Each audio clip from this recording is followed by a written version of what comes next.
Saitama just became the secret weapon that'll finally be able to defeat God.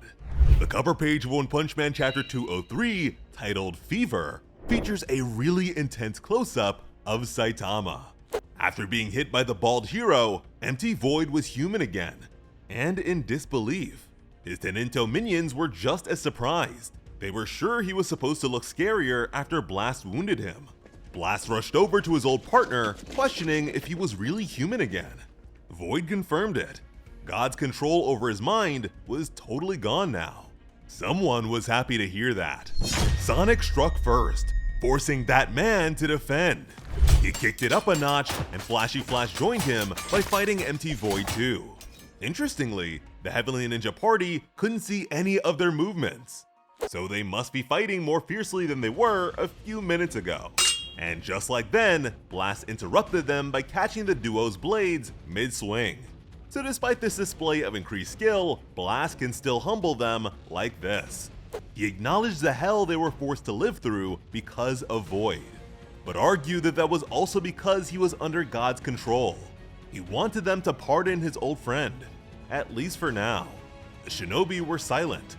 Then Sonic admitted that he doesn't care about that stuff. He just wanted to see if the village founder was strong enough to tell them what to do. He stowed his sword by mentioning how the man seems to be the type to be overwhelmed by just one punch from Saitama, because of course he takes those all the time. Void told his friend that it's alright. After all, he still has memories of his time under God's control. The Master Ninja described it as having his flaws amplified. His mistrust of Blast caused him to move recklessly, and he fell for God's trap. That said, in this version, Void failing to trust Blast has no context. Previously, he was Blast's brother-in-law. Now, we don't have anything like that, and even back then, although he was very careful around Blast, Void's conversion wasn't a matter of trust. Really, God just dropped one of his cubes, and Void touched it. Simple. So I wonder if we'll end up receiving another revised backstory, but at a later point. Or if this is as much as we'll get on the matter because it's inconsequential. Regardless, Void could tell by their fighting style that the Tennin have inherited his bad habit of looking down on his comrades. But based on their joint assault, he believed that Sonic and Flash were exceptions to this. Because of that, it was clear to Sonic that the former monster was still a bit slow.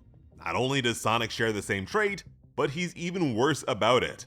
And Flashy Flash was just the same. He claimed to have only helped because Sonic looked like he needed saving. As a hero, he didn't have a choice.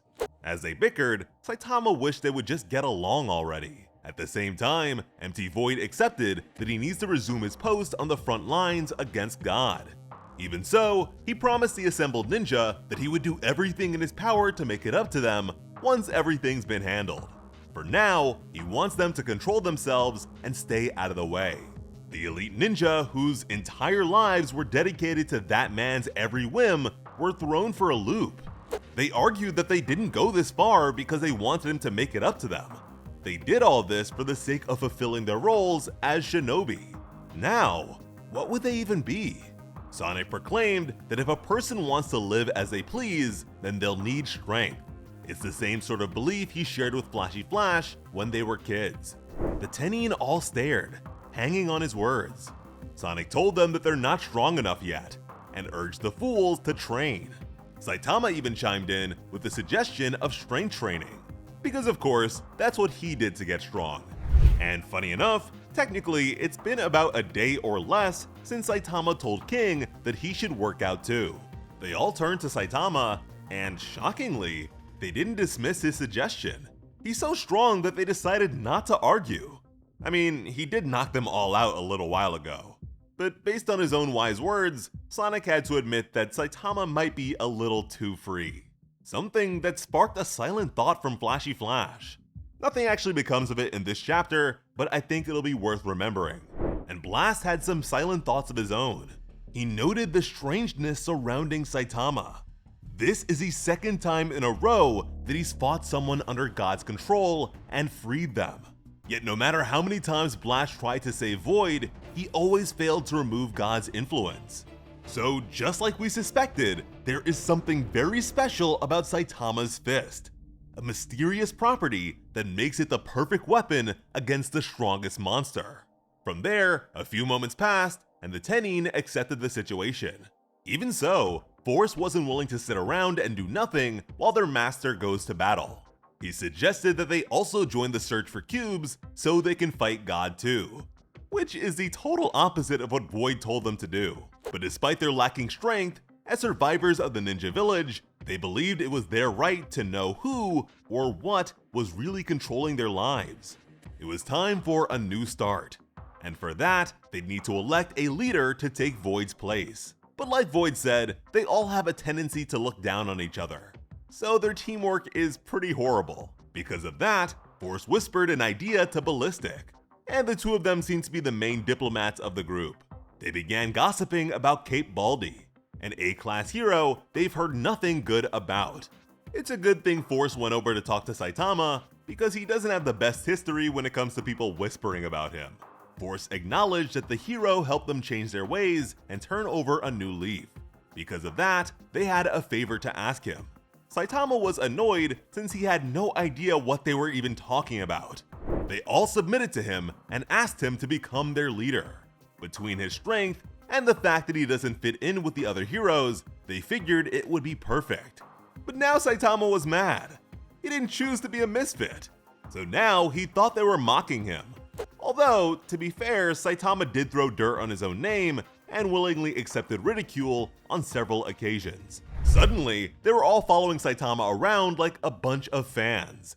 They wanted him to tell them how he became so strong. And like he did with Genos at the beginning of the story, Saitama pointed to strength training.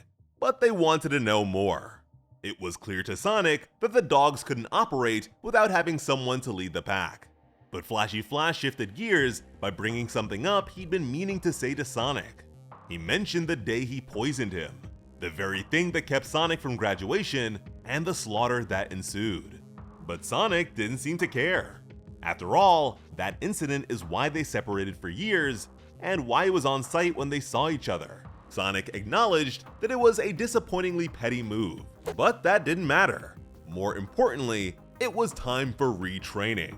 He plans on teaching Flashy Flash all over again from scratch. From there, they'll surpass everyone and deal with God before he knows what hit him. Flashy Flash just smiled and agreed. So, in a roundabout way, Flashy Flash and Speedo Sound Sonic are officially a dynamic duo. Realizing that the two finally made up and have a common enemy, Saitama hoped that they'd run off and bother someone else for a change. Just then, Blast called out to him. The ninja weren't the only ones with a request for the world's strongest creature. Blast was certain that Saitama's power would be needed for the final battle against God. When that time finally arrives, he wants Saitama to help them. Saitama was apprehensive and didn't exactly accept. Even so, as he warped away with Void, Blast smiled and promised to come get Saitama when it's time. Again, Saitama didn't totally accept, but was cordial and told the old-timer that he'll make him some tea when he returns. Then a portal was punched through reality and they were gone. So no more Blast for a good while at least. On the other side, they travel to the dimension between space-time. Here, we see a featureless terrain with several visible planets and the carcasses of the divine beasts Genbu and Byakko. Blast and Void landed, and they were shocked by what awaited them. Another divine beast, Kirin, which was even bigger than the others, was dead. Void had a hard time believing that Blast managed to take the massive creature down, which made sense because he didn't. Void was unsettled. He asked the number one hero who could have possibly done it then. Blast smiled despite himself. It was obvious. It's always been so obvious. Meanwhile, Genos was doing laundry and noticed that even Saitama's cape was dirty. He wondered if he should take it to the cleaners. Genos pointing that out made Saitama remember the fact that he took down a really big monster today. We then see Saitama one-shot Kirin and send it right back through the dimensional gate. This is peculiar for a number of reasons. Mainly, the fact that this creature was sent after Saitama by his lonesome. The divine beasts that Blast and Void took down together were beyond disaster level dragon. This one was even bigger, and the thought of Blast beating it alone was difficult for Void to fathom. God really tried Saitama, and our boy barely remembered. Next, there's the fact that according to mythology, there are 4 divine beasts. We've seen the white tiger and the black tortoise. Presumably, Kirin is the Azure dragon. Kirin are known to be a form of chimeric dragon. I mean, even in Monster Hunter, they're blue elder dragons. So now, only the vermilion bird is left. No idea when or how they might come up, but the name alone makes me think about Phoenix Man. Although for now, he's Monster Chick Man. Lastly, this distinction of size is a bit weird to me. The supposedly grand size of the creature isn't really emphasized by the art much. I had to compare teeth sizes to really tell the difference. And even then, we see bigger monsters all the time. Usually, when Murata wants to emphasize scale, it is very noticeable.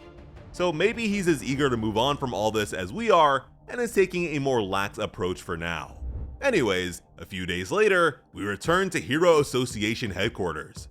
Saitama was being flanked from all sides by a village's worth of elite ninja. The Tenin begged him to be their leader. Flashy Flash insisted that they stop bothering his student. Galewind and Hellfire Flame were here for Flashy Flash despite their injuries. And of course, Sonic was here to spar against Saitama. Genos mentioned something about Saitama not being alone anymore and wondered if this is what his master meant. But it wasn't at all, and Saitama told them all to leave him alone. Now, that last conversation bit is a little confusing since there wasn't anything ahead of it. I'm curious what Saitama actually said and what he meant. Also, there's a 1 Easter egg in one of the eggs in Genos' grocery bag.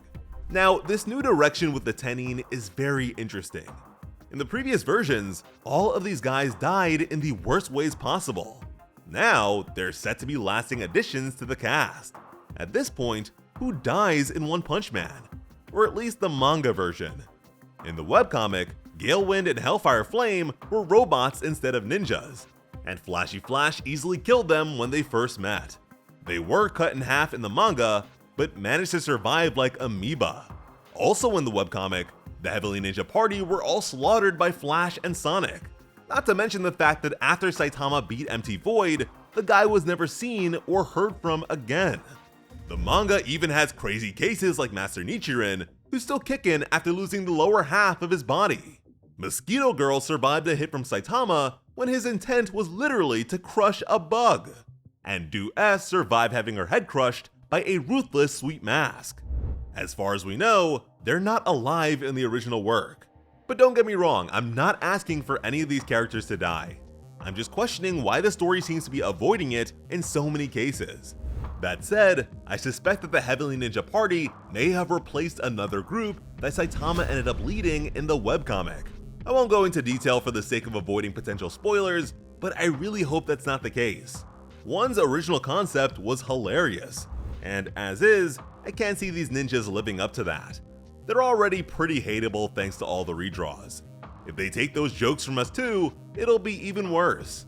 The fact that I have to actually commit their names to memory is punishment enough. But since all these wanted criminals are at Hero Association headquarters, I imagine that Sitch may have given them a pardon and accepted them as heroes. If so, that is a huge addition to their roster. Maybe it's not the best in terms of publicity, but these guys are all at least A-class level. So that is a major boost to strength. Something that the association desperately needs based on the mass exodus of heroes to neo-heroes. But in that case, does this addition derail things even further by undermining that conflict? Them being criminals shouldn't be an issue since neo-heroes has plenty of their own. Besides, Puri Puri Prisoner is right there. But regardless of all that, I cannot begin to tell you how happy I am to have a full-length chapter again. One that advanced the plot, finally put Blast in the Blast corner, and concluded this cursed ninja arc. If you've been rocking with us all throughout it, shout out to you because that is some serious strength training for sure. Let us know how you feel about all this stuff in the comments. As always, I'm Slice of Otaku. Thank you all so much for watching and have an awesome day. I love you.